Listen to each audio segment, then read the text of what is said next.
ఆంధ్రప్రదేశ్లో స్థానిక సంస్థల ఎన్నికలు వచ్చే సెప్టెంబర్లో జరగచ్చు. ఈ మేరకి ఇప్పటికే తెలుగుదేశం పార్టీ నాయకులు ప్రకటనలు ఇచ్చారు. నారా లోకేష్ కూడా ఇటువంటి ప్రకటన చేశాడు. ప్రకటన చేయడమే కాదు, ఆల్రెడీ ఆయన జోనల్ కోఆర్డినేటర్లతో మాట్లాడుతూ ఒక మాట అన్నాడు. అంటే ఎన్నికలకు సన్నద్ధం కండి అని చెప్తూ వాళ్ళకి స్థానిక సంస్థల్లో ఈ కూటమి పార్టీల మధ్య సీట్ల సర్దుబాటు ఎట్లా ఉంటుంది అనే విషయాన్ని కూడా చెప్పాడు. ఏమన్నాడు ఆయన? 80-15-5 నిష్పత్తిలో ఈ సీట్ల సర్దుబాటు ఉంటుంది అని చెప్పాడు. దానికి అర్థం ఏంటి? టీడీపీకి 80% సీట్లు, జనసేనకి 15% సీట్లు, బీజేపీకి 5% సీట్లు అని. సో ఈ విధంగా బరిలోకి దిగుతాం అన్నట్టుగా చెప్పాడు ఆయన. సహజంగానే దీని మీద జనసేనలో బీజేపీలో కొంత అలజడి చెలరేగింది.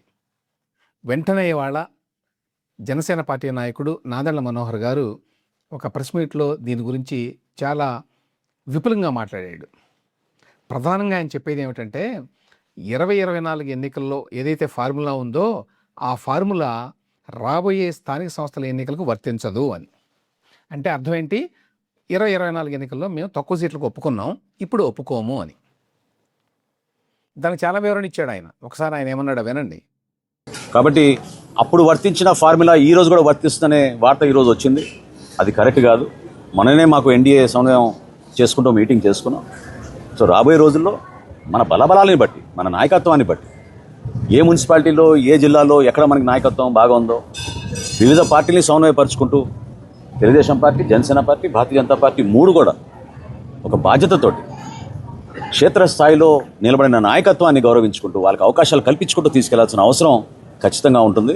కాబట్టి సార్వత్రిక ఎన్నికల్లో జరిగిన సందర్భం, ఆ సమయం, ఆ రోజు మా పార్టీ అధ్యక్షులు పవన్ కళ్యాణ్ గారు తీసుకున్న నిర్ణయం రాష్ట్ర శ్రేయస్సు దృష్టిలో పెట్టుకుని, ప్రజల గురించి దృష్టిలో పెట్టుకుని, జగన్మోహన్ రెడ్డికి ప్రభుత్వాన్ని మనం వ్యతిరేకించాలంటే ఓటు చీలనివ్వకూడదనే ఆలోచనతో ఆయన తీసుకున్న నిర్ణయం అది ఆ రోజున.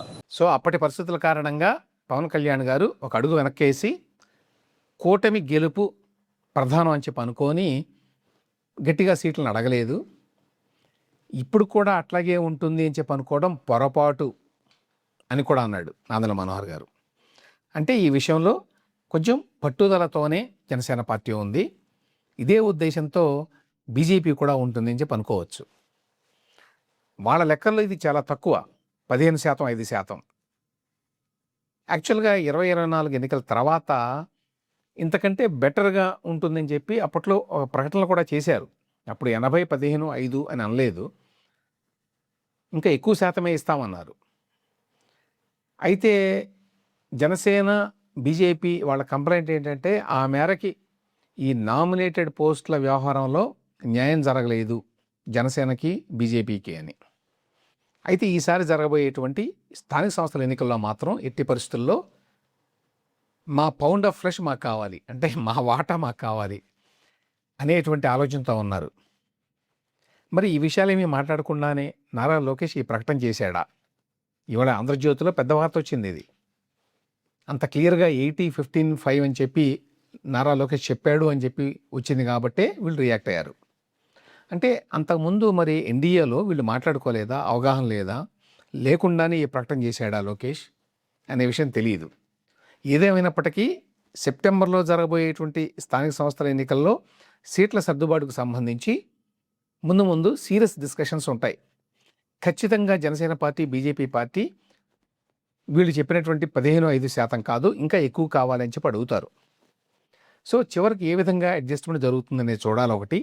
రెండవది, 2024 తర్వాత కూటమి మధ్య సయోధ్య బాగానే ఉంది. ఇప్పటి వరకు కూడా చిన్న చిన్న భేదాభిప్రాయాలు ఉన్నప్పటికీ అంతర్గతంగా చర్చించుకొని పరిష్కరించుకుంటున్నారు.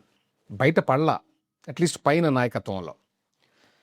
రేపు ఇదే విధంగా స్థానిక సంస్థల ఎన్నికలకు సంబంధించి సీట్ల సర్దుబాటు కూడా ఉంటుందా? లేదు, జనసేన మరి ఎక్కువ అడిగేటువంటి మూడ్లో ఉంది కాబట్టి మాకు బలం ఉన్న చోటలా పోటీ చేస్తామన్నారు. ఫర్ ఎగ్జాంపుల్, మాకు చాలా చోట్ల బలం ఉందని చెప్తారు రేపు. సో దాన్ని ఏ విధంగా మరి ఈ మూడు పార్టీలు ట్యాకిల్ చేస్తాయి, డీల్ చేస్తాయి, ఏ రకమైనటువంటి ఫార్ములాకి టీడీపీ ఒప్పుకుంటుంది అనేది చాలా కీలకమైన విషయం.